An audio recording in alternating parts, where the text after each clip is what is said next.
Στο φετινό συνέδριο του ΚΚΕ, το 20ο, ο κύριος Κουτσούμπας ανέφερε ένα strawman argument, δηλαδή παρουσίασε τον ιδεολογικό του αντίπαλο έτσι όπως τον συνέφερε αδύναμο, ώστε μετά να μπορεί να τον κατατροπώσει και να ευλογήσει τα γένια του.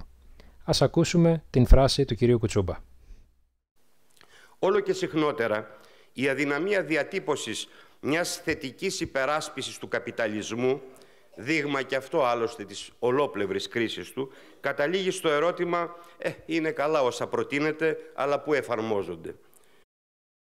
Εν τέλει, κάθε αγώνας παραμένει μετέωρος χωρίς την προάσπιση και προβολή της σοσιαλιστικής προοπτικής, ιδιαίτερα σε συνθήκες επιθετικού αντικομουνισμού από το πολιτικό και επιστημονικό προσωπικό της άρχουσας τάξης, με στόχο την αμφισβήτηση της ανωτερότητας του σοσιαλισμού έναντι του καπιταλισμού. Ο κύριος Κουτσούμπας προφανώς δεν έρχεται συχνά σε επαφή με ιδεολογικούς υποστηρικτές του καπιταλισμού λόγω του χώρου στον οποίο έχει περιχαρακωθεί. Στο βίντεο που ακολουθεί, ο κύριος Κουτσούμπας θα έχει την ευκαιρία να παρακολουθήσει μια θετική υπεράσπιση του καπιταλισμού από έναν ομπζεκτιβιστή φιλόσοφο και μαθητή της Ayn Rand. Όταν η τοποθέτηση του Peikoff ολοκληρωθεί, θα επανέλθω για μερικές παρατηρήσεις, όπου θα επισημάνω τα σημεία που ο ομπζεκτιβισμός προσθέτει πραγματάκια στον καθαρό λιμπερταριανισμό του Rothbard. Αυτά είναι για όσους ενδιαφέρονται για τις λεπτές διαφορές μεταξύ ομπζεκτιβισμού και αναρχοκαπιταλισμού, ροθμπαρντιανού δηλαδή λιμπερταριανισμού.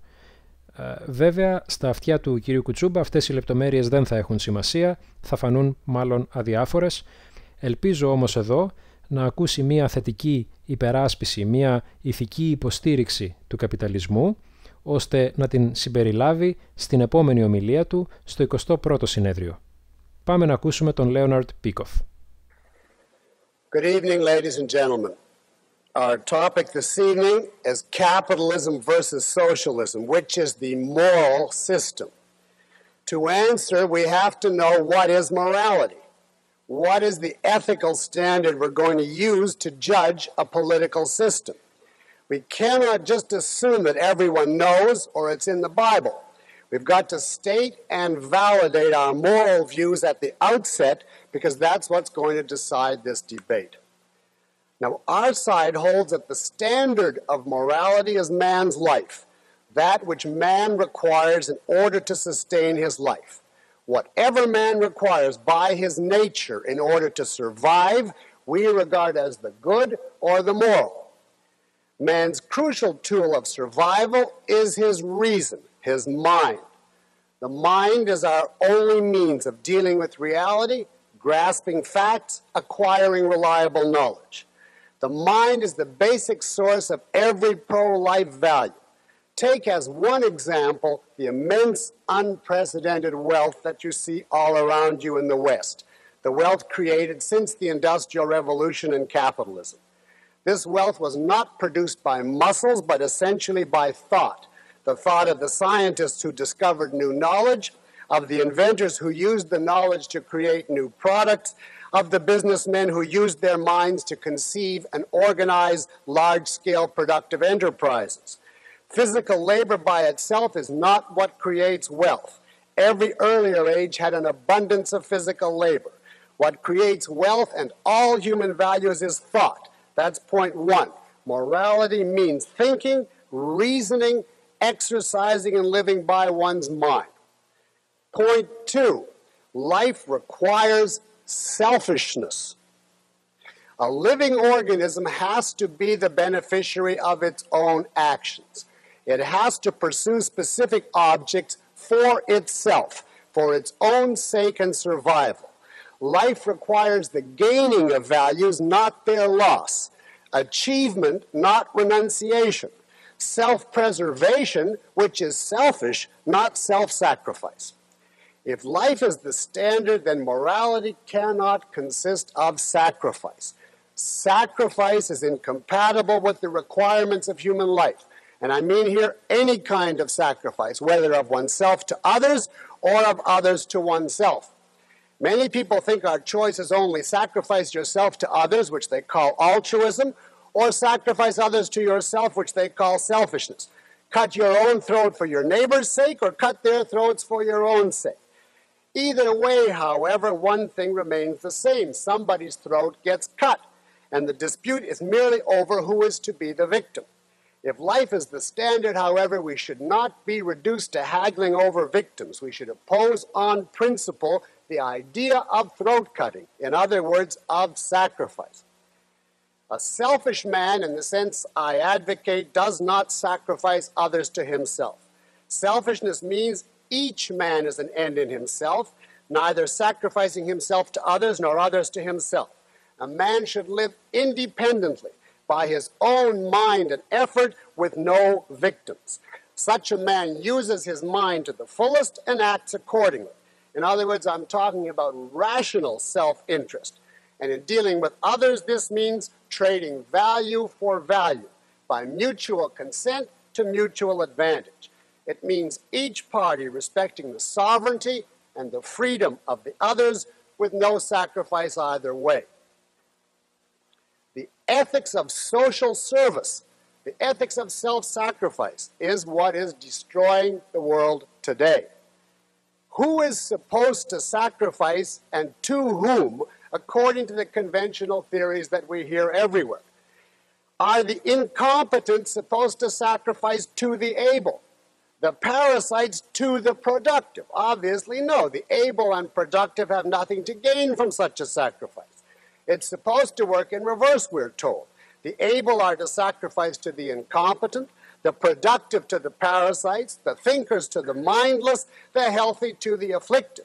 In other words, the common denominator is the successful at living are to be penalized because they are successful, in the name of rewarding the failures who get rewarded because they are failures.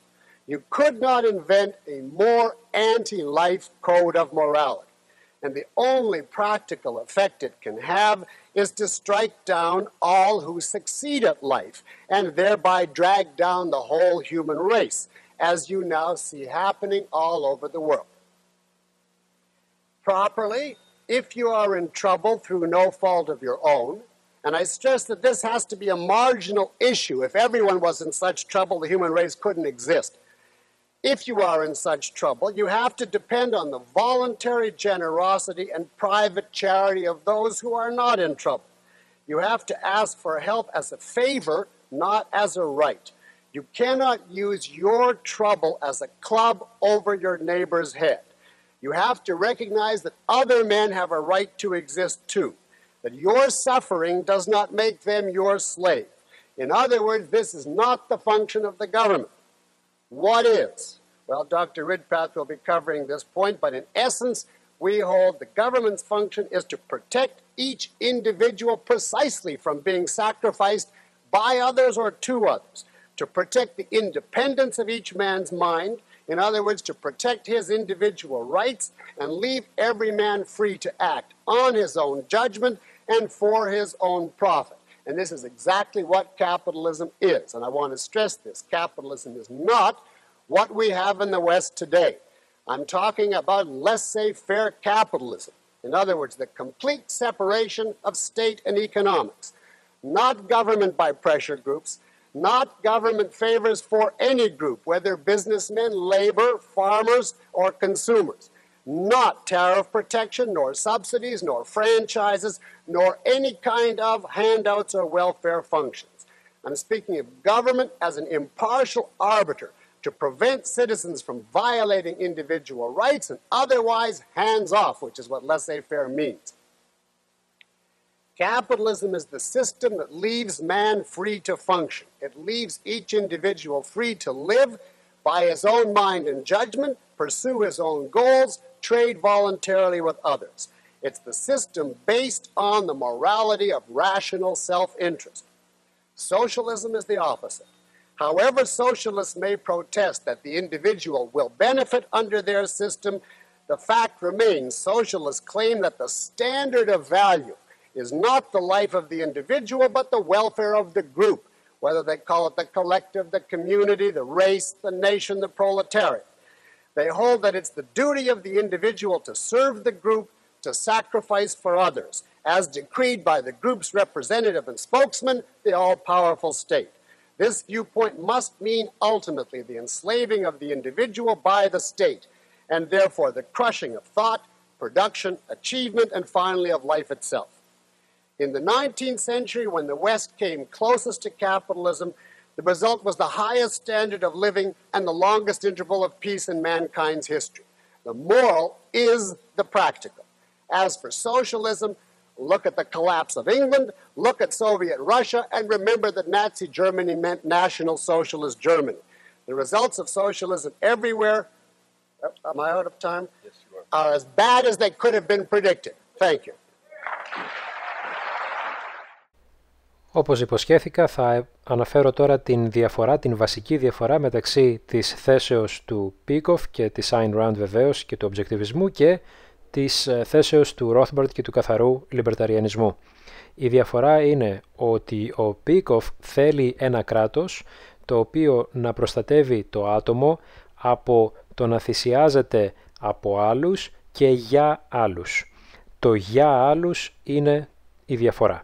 Στον λιμπερταριανισμό δεν πρέπει να επιτρέπεται να θυσιάζεσαι από άλλους, δηλαδή να γίνεσαι θύμα άλλων, αλλά αν θέλεις εσύ να θυσιαστείς για άλλους, αυτοβούλος, δεν υπάρχει κανένα πρόβλημα. Θα μου πεις τώρα, μιλάμε για semantics, δηλαδή αν θέλω να θυσιαστώ για άλλους, μπορεί αυτό να εξακολουθεί να λέγεται θυσία? Αυτό δεν θα λέγεται θυσία ίσως για τον Peikoff, επειδή θα αντανακλά μία αξία, μία επιλογή μου.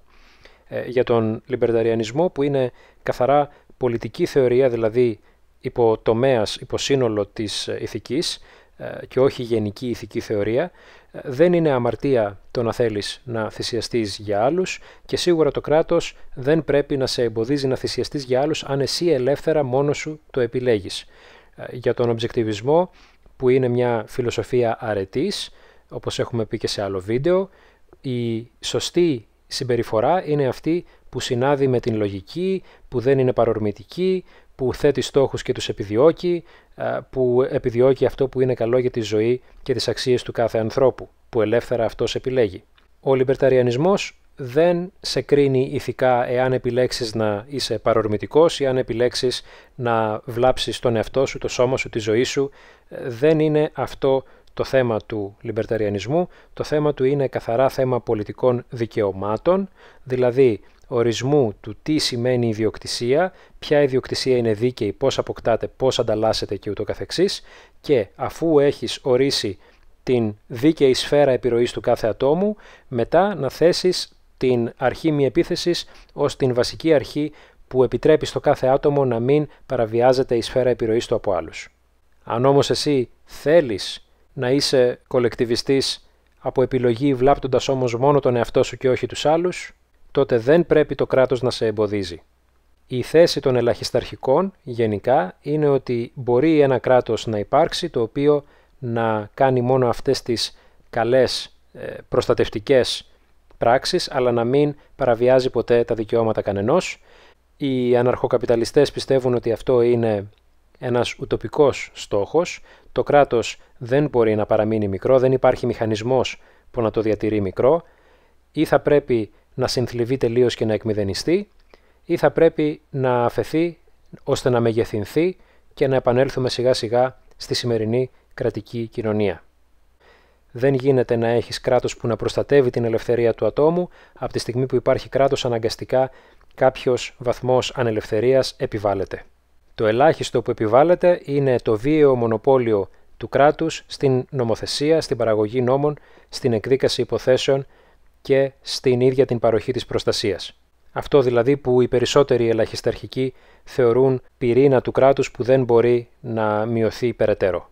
Αυτά βεβαίως είναι ψηλά γράμματα για όποιον δεν έχει ακόμα διαβεί τον Ρουβίκονα και παραμένει κρατιστής.